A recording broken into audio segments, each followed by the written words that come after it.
Hello guys, আসসালামু আলাইকুম। সবাই কেমন আছো বন্ধুরা? আশা করি সবাই খুবই ভালো আছো। আমি আলহামদুলিল্লাহ অনেক ভালো আছি।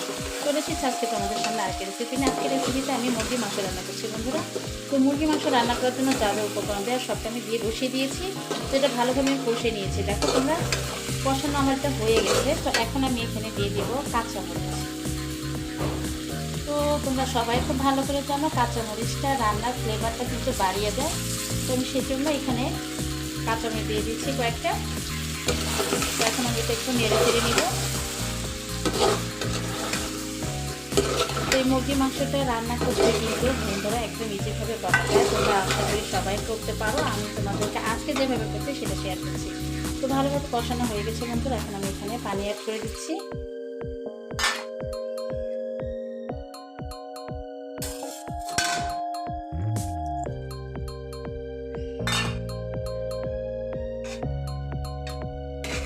তো বন্ধুরা এখানে পানিটা দিয়ে দিলাম।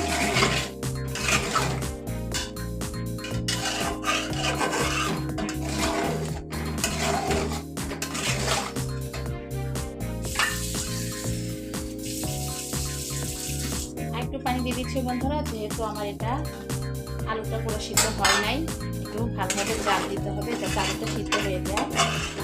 দুটো কষানোর মতো অর্ধেকটা সিদ্ধ হয়েছে, বাকিটা এখন আমি এই যে ঝোল দিয়ে দিলাম, ঝোলের ভিতরে করে নেব।